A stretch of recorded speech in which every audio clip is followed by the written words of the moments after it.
mau sampling fitoplankton. Fitoplankton itu sebetulnya kalau Anda belajar teori ada plankton ukuran makro, kemudian mikro, kemudian megalo, kemudian nano, dan net plankton yang paling kecil ya, kalau tidak salah net apa nano. Nah, yang kita akan ambil pakai plankton net ini adalah plankton dengan ukuran ini plankton nomor 25, size-nya adalah 60 mikron ya, 60 mikron. Jadi standarnya adalah plankton net itu mengambil yang nano ya. Jadi sekarang kita saring seberapa banyak sih. Jadi prinsipnya kalau kita plankton net itu artinya kan kita menyaring, memadatkan, mengkonsentrasikan si planktonnya, karena plankton hidup di dalam air. Nah, seberapa banyak yang harus kita saring itu ada aturannya.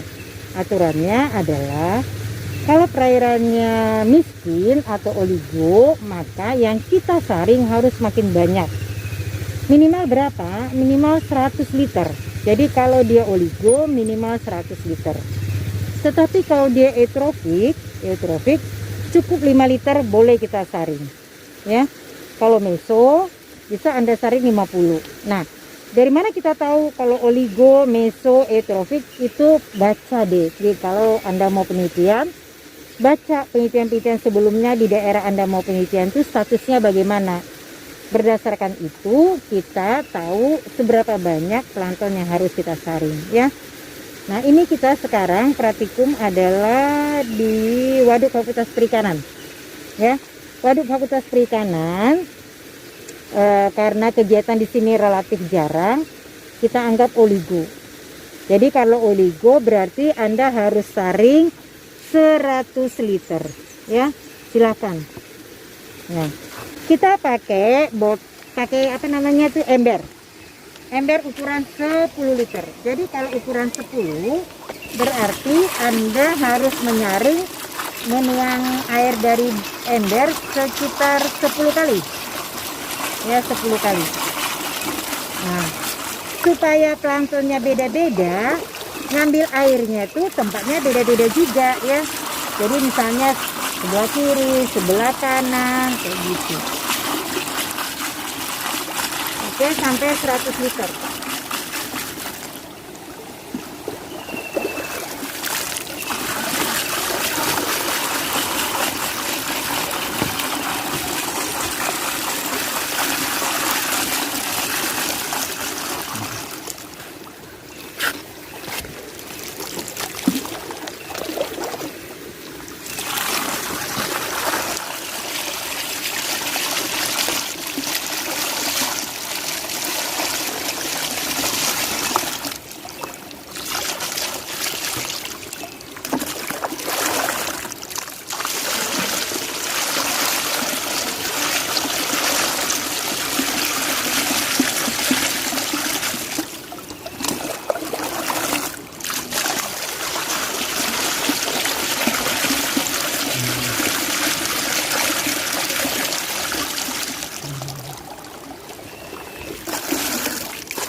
Nah, ini kan sudah ya, udah 100. Jadi sesudah 100 kan pada waktu dituang ember ke dalam itu, ke dalam si ke dalam si plankton net tuh pasti kan di samping-sampingnya ada yang nempel itu planktonnya. Jadi terakhir harus kita celupin seluruhnya ke dalam.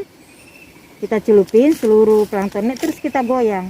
Kenapa kita goyang? Supaya plankton yang tertinggal atau yang nempel di pinggir plankton net itu dia turun ke bawah Jadi masuk dia ke dalam si botol penampung yang di bawah.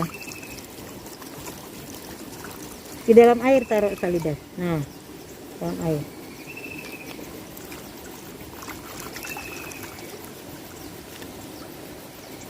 Dah, sekarang pegang itunya, pegang apa namanya botol bawahnya. Nah, tunggu sebentar. Nah, tunggu sesudah itu nanti airnya sudah turun semua, dituang ke botol sampel.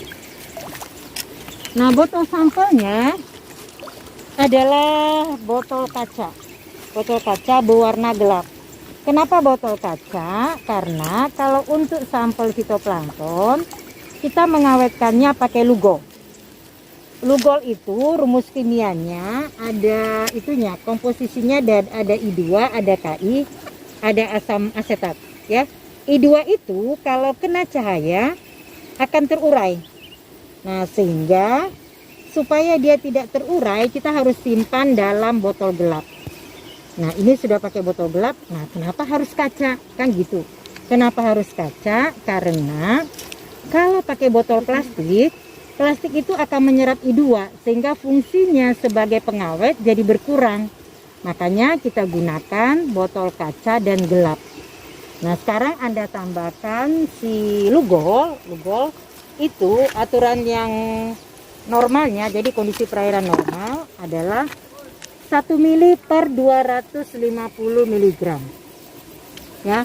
Kalau ini saya anggap volumenya 250 berarti 1 mili. Nah, kalau 1 mili itu 20 tetes normalnya, jadi Anda masukkan 20 tetes masukkan. Tetapi 20 tetes ini bukan harga mutlak. Jadi kalau misalnya perairan Anda subur atau eutrofik, kan planktonnya banyak. Nah, kalau plankton banyak, meskipun dia 250 sampelnya, kita nggak bisa pakai 1 mili. Kenapa? Logikanya planktonnya banyak, berarti harus jauh lebih banyak dari 1 mili ya. Kalau si